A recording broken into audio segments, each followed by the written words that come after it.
Maka suang abang abekon dia dahado maju nadi dukapan maka barbar dia maka bunga mamu dari si buku mandara sautik peamang honada mahiba. Hei berbagai, enak saja kau mengaku-ngaku sebagai ibuku. Aku tidak punya ibu seperti kamu. Hubungan, usir dia dari sini. Penasaran ya teman-teman dengan kelanjutan ceritanya? Tapi sebelumnya, jawab dulu salam dari saya. Assalamualaikum warahmatullahi wabarakatuh. Perkenalkan, nama saya Najah Watul Muska Hasibuan. Di sini saya akan menceritakan cerita rakyat yang berjudul Asal Mula Pulau Sikatan. Cerita ini diambil dari buku cerita rakyat Nusantara dari Sabang sampai Merauke, bertema rajin, beribadah, dan penuh semangat. Didesain oleh Kak Nurul Ihsan, ilustrasi Uci Ahmad Sanusi. Begini ceritanya teman-teman. Pada zaman dahulu di tepi Sungai Barumon di Labuhan Batu, hiduplah seorang janda tua bersama anaknya yang bernama Sikatan. Mereka tinggal di gubuk kecil yang sudah redup. Ayah Sikatan sudah sejak lama meninggal dunia. Sejak saat itulah ibu Sikatanlah yang harus bekerja keras mencari kayu bakar di dalam hutan. Pada suatu malam, ibu Sikatan bermimpi didatangi oleh kakek tua yang tidak dikenalnya. Kakek tua itu menyuruhnya menggali tanah di sebuah tempat di dalam hutan. Pada pagi harinya, ia pun menceritakan mimpinya kepada Sikatan. Wah, itu mimpi yang bagus, Bu. Sebaiknya kita laksanakan petunjuknya. Maka ibu dan anak itu pergi ke dalam hutan sambil membawa linggis. Sesampainya di hutan, Katan pun mulai menggali tanah di sebuah tempat di dalam hutan. Setelah menggali sedalam 2 kaki, ia menemukan sebuah benda panjang yang terbungkus kain putih yang sudah usang. Tanpa berpikir panjang, dibukalah kain putih itu. Lihat, Bu, benda ini sangat istimewa. Ini adalah sebuah tongkat emas yang berhiaskan permata. Benar, Nak. Barangkali Tuhan ingin mengubah nasib kita yang sudah lama menderita ini. Maka ibu dan anak itu pulang ke rumahnya sambil membawa tongkat emas itu. Sesampainya di rumah, ibu Sikatan berkehendak agar tongkat emas itu dijual saja. Hasilnya akan digunakan untuk kebutuhan sehari-hari. Keesokan paginya berpamitanlah Sikatan. Jaga diri baik-baik ya, Bu. Setelah benda ini terjual, Katan akan kembali menemui ibu.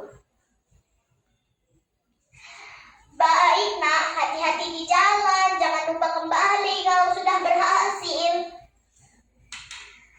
Maka pergilah Sikatan dengan sebuah tongkat menyusuri Sungai Barumon menuju Laut Lepas dan seterusnya ke Malaka.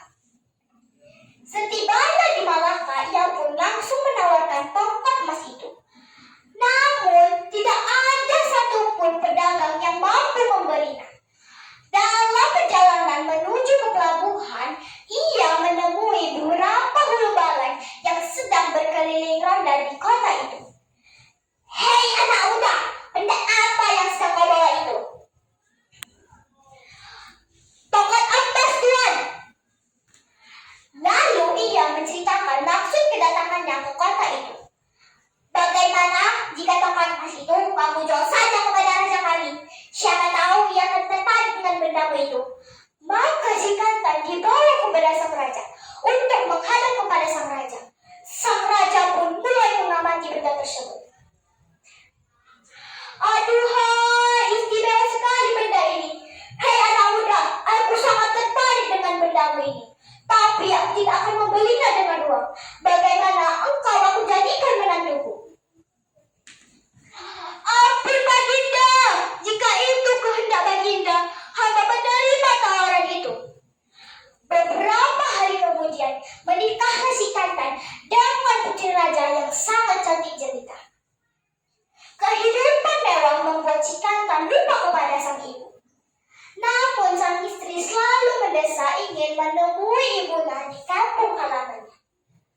Kanda, kapankah Kanda mengajak Dinda menemui ibu di kampung halaman?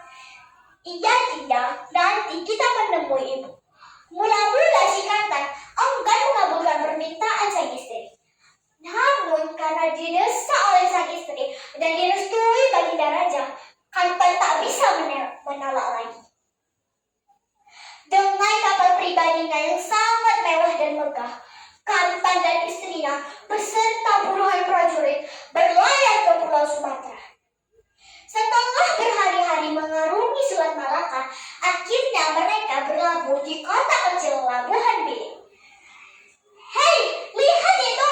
Kapal itu megah sekali. Tapi siapa pemiliknya?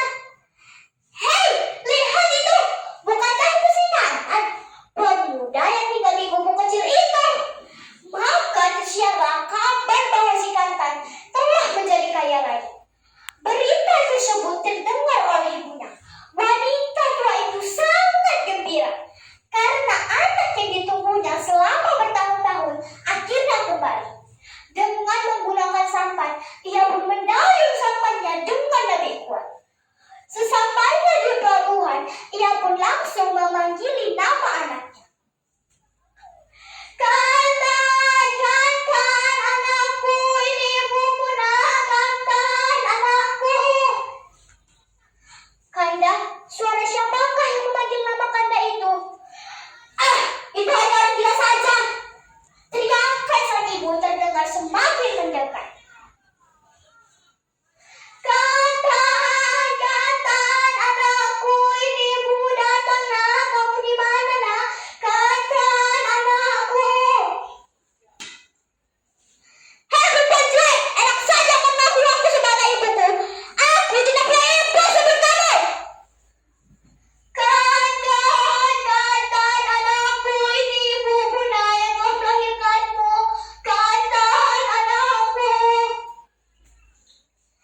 Hei perempuan tua, jangan mendekati kapalku. Dasar perempuan pembahasan. Hubah, usir dia dari sini. Mengkesak abang adegan, jika ada bujana di depan, maka barbar dia maka bugal, babu dari si buku mandara, sautek peamang honada maniba.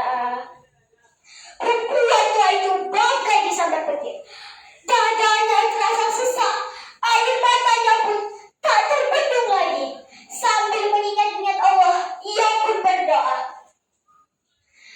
Ya Allah, ya Tuhanku, anak itu telah mendurhakai ibunya yang telah melahirkannya. Berilah ia pelajaran agar ia tahu anak yang berbakti kepada orang tua. Baru saja ucapan itu lepas dari mulut sang ibu, tiba-tiba petir menyambar kapal si Kantan. Cetar, cetar, cetar. Air sungai bergulung-gulung menghantam kapal si Kantan.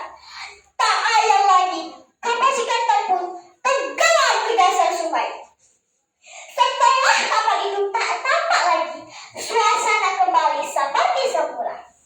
Beberapa hari kemudian, muncullah sebuah pulau kecil di tempat kejadian itu. Penduduk setempat memberi nama pulau itu